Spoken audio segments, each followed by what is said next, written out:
Check what time your headache starts, not how bad it is, what time. The people most likely to miss what I am about to tell you are not the ones with the worst headaches. They are the ones who were told their symptoms were nothing to worry about. I work as a neurologist, and I have sat across from too many patients who waved off this exact pattern until it was too late to catch it early. A headache worse the moment you wake that eases through the day is an early sign of a brain tumor pressing on the skull. Almost no doctor asks about it. In the next few minutes, I will show you what your headache clock has been telling you. Doctors call what is happening inside the skull raised intracranial pressure, and here is why it behaves this way. Lying flat for hours, fluid around the brain drains more slowly than when you are upright. If there is a mass in there, even a small one, that slow drainage backs up against it, and pressure peaks right when you wake. Sit up, get moving, and gravity does its job again. The pressure eases, and by afternoon you would swear nothing was wrong. That is exactly why so many people dismiss it. The headache answers to gravity, not to any medicine they take, not to any rest they get, not to any food they avoid. And a headache that answers to gravity instead of the usual triggers is the one worth paying close attention to. Before we go further, here is exactly what I will cover. First, the combination of timing and additional symptoms that separates an ordinary morning headache from one worth a phone call. Second, a 2-week habit you can start with nothing but a notebook. Third, the 3 groups for whom it is probably just tension is exactly the wrong answer. Fourth, the questions that force your appointment past, let us just watch it. And fifth, the one mistake I see people make once they start paying attention. Let me start with someone real, in the sense that she is built from cases I have seen again and again in my own clinic. Gloria is 66. She sings alto in her church choir, has for over 30 years, and she keeps a garden out back that her grandchildren raid every summer for tomatoes. For about 2 months, she woke up most mornings with a dull ache behind her eyes. She blamed her sinuses.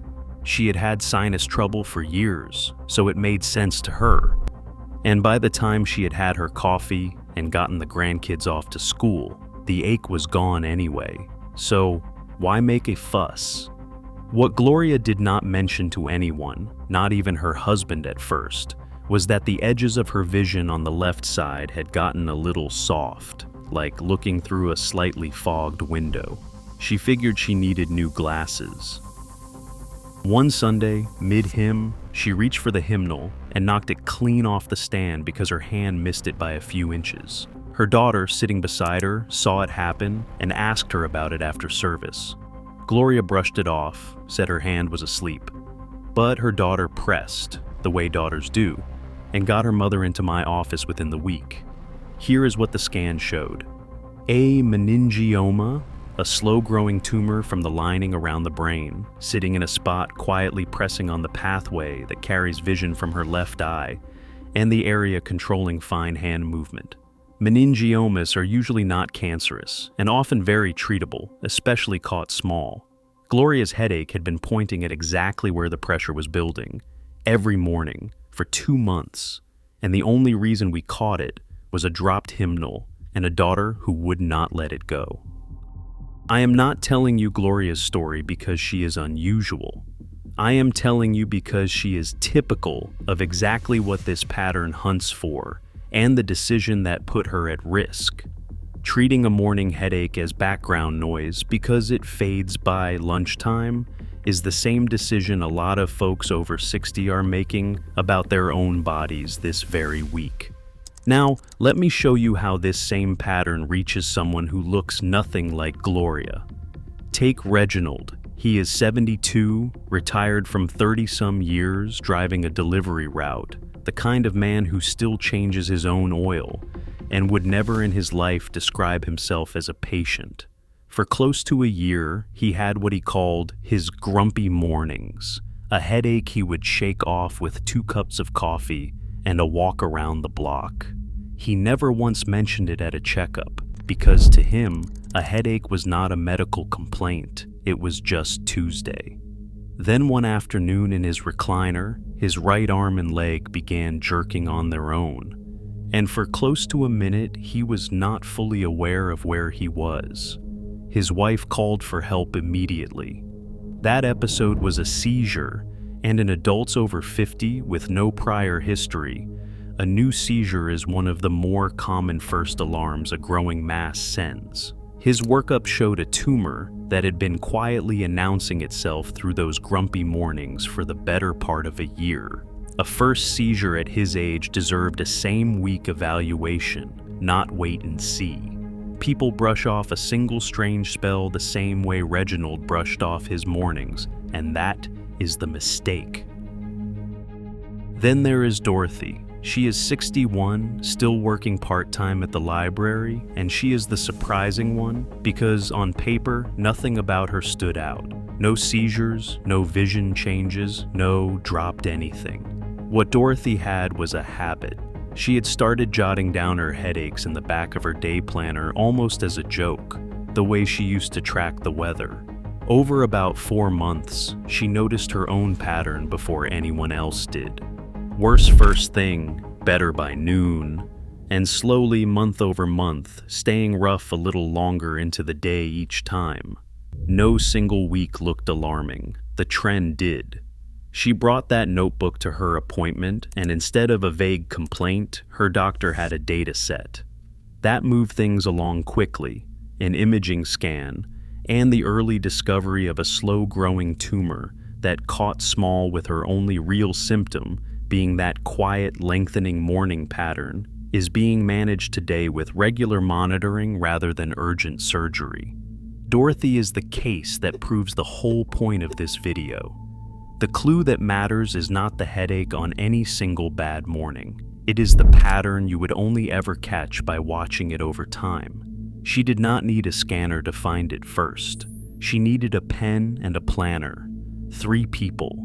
A choir singer with a dropped hymnal, a stoic man whose only real warning was a seizure, a quiet planner who caught her own trend before any doctor did. Different bodies, different decades, the same overlooked clue at the center of all 3. So, here is exactly what to do in order starting this week. First, start a headache log tonight. Not an app, a notebook works fine. Every morning you wake with a headache, write down 4 things: the time it started, how long it lasted, whether sitting up made it better within the hour, and whether anything else happened alongside it.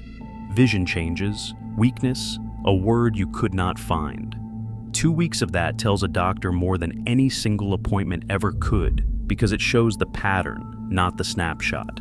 Second, notice what makes it worse. A headache tied to pressure inside the skull tends to flare when you cough, strain, or bend over sharply, and eases within an hour of being upright and active. A tension or sinus headache does not usually follow that rhythm. Next time a morning headache hits, notice whether bending forward makes it sharper. That test takes 30 seconds. Third, know the 3 groups where it is probably nothing is the wrong answer. Group 1, anyone over 50 with a genuinely new kind of headache, unlike anything they have had before. Group 2, anyone whose familiar headache pattern has quietly changed, more often, longer into the day, or just different in character from what it used to be. Group 3, anyone whose morning headache comes with any new neurological symptom, vision changes, weakness anywhere on one side, balance trouble, confusion, or a seizure, even one that resolved on its own. For these 3 groups, waiting for the pain to get unbearable is the wrong plan, because as Gloria and Dorothy show, the pain itself may never get that bad. Fourth, bring your log, not just your worry, and ask 3 questions your doctor has to answer with actual numbers and actual judgments, not reassurance. 1. Given this pattern I have written down, does this look ordinary to you or does it warrant imaging? 2. Are there other symptoms I should watch for that would change your answer? 3. If this pattern changes again, how soon should I come back rather than wait for my next scheduled visit? Those three questions are hard to answer with a shrug. Each one demands a real judgment. A printed log changes the visit more than any sentence you can say, because it turns you from a patient with a vague worry into a patient with a data set. Fifth, here is the mistake I see constantly once people start paying attention. They reach for a strong over-the-counter pain reliever the moment they wake up, before they have had a chance to notice the natural pattern. Masking the pain early erases the very clue you are trying to observe. The fix is simple. On the mornings you are keeping your log, wait 15 or 20 minutes and notice whether the headache eases on its own with movement before you medicate. That short window of patience lets the pattern show itself. It is not comfortable advice, but it is the advice that works. Now the part I promised to come back to. Some sources will tell you reassuringly that headaches are almost never serious, and strictly speaking, that is true. Most morning headaches come from sleep apnea, tension, or sinus trouble. But that reassurance without nuance is exactly what let Gloria's dropped hymnal nearly get filed away as clumsiness, and what let Reginald's grumpy mornings run for the better part of a year. A single morning headache almost never means anything serious.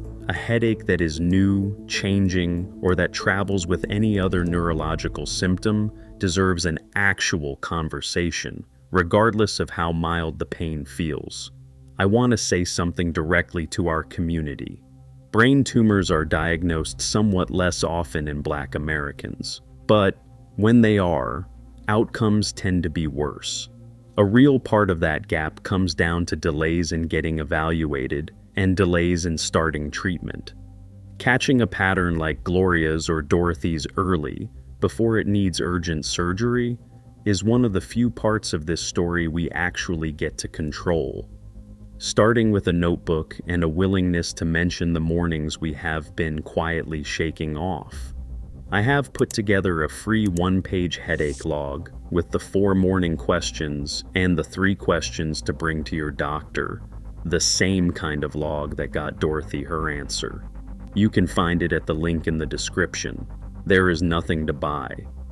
If this helped you look at your own mornings a little differently, the most useful thing you can do is hit like and subscribe, because every person who sees this is one more person over 60 who might have been quietly waving off exactly the clue their own body was handing them.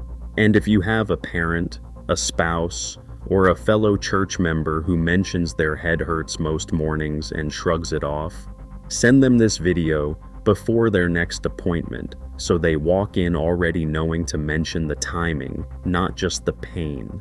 That one detail, brought up in time, is what kept Gloria singing in her choir. This video is for education only and is not medical advice. Please talk with your own physician about your specific situation. I will see you in the next one.